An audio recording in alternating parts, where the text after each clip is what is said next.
안녕하세요, 뉴스반장입니다. 우리가 그토록 믿었던 한 사람이 있었습니다. 그는 사람에 충성하지 않겠다는 명언을 남기며 국민의 기대와 신뢰를 한몸에 받았었는데요. 그는 모든 국민들이 염원하는 검찰개혁이라는 숙제를 안고 검찰총장에 임명됩니다. 그런데 임명과 동시에 그는 180도 달라지는데요. 우리가 생각했던 그런 인물이 아니었던 겁니다. 수시로 수사 내용을 흘리며 여론을 조장하고 정치에 개입해 무작위로 사정의 칼날을 휘둘러댔는데요.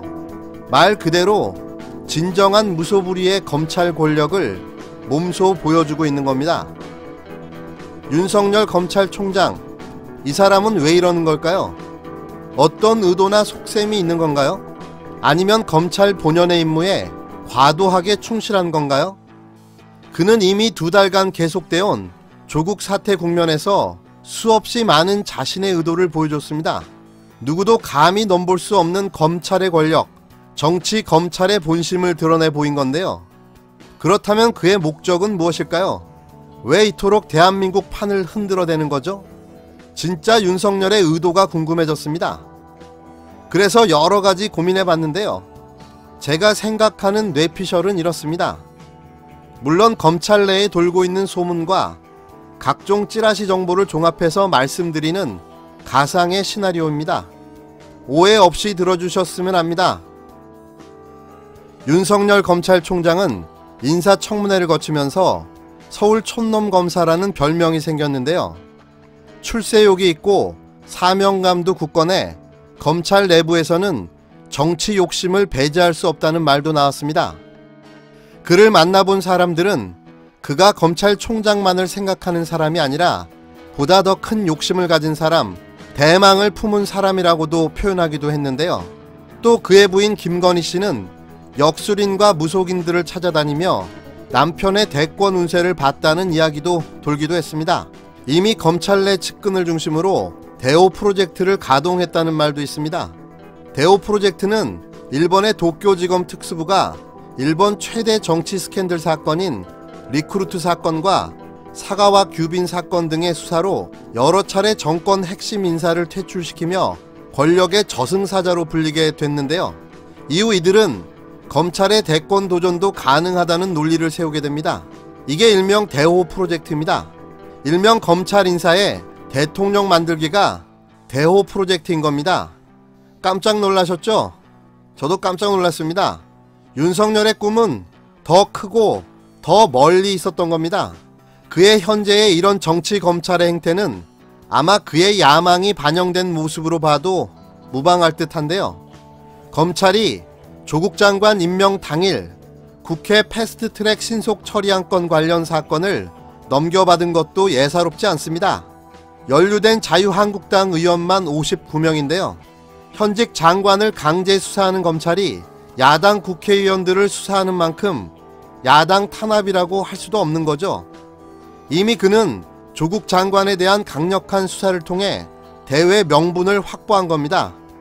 살아있는 권력도 수사하고 야당도 수사하면 자신에 대한 국민의 인지도와 지지도를 끌어올릴 수 있다는 계산인 거죠. 윤석열의 진짜 큰 그림인 대호 프로젝트의 시나리오는 이렇습니다.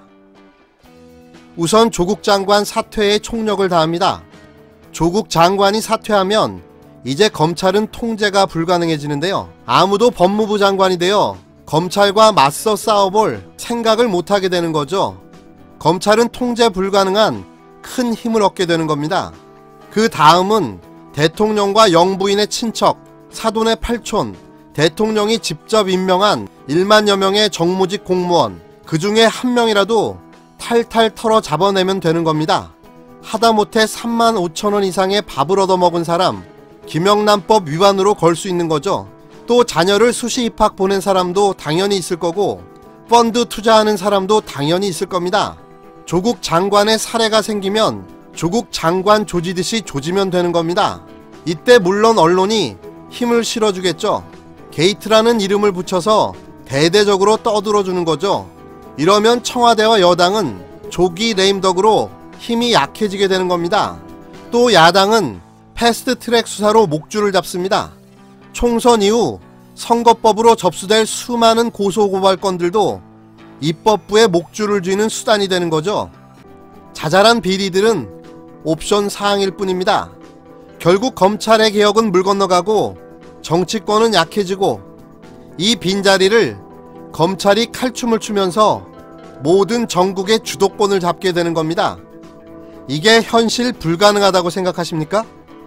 여기에 그놈이 그놈이다라는 정치 혐오감을 부추기며 이 가운데에 비친박계 야당층과 중도층 그리고 흔들리는 여당 일부층의 지지를 확보하면 윤석열도 대권도 가능하다는 계산이 나오는 거죠.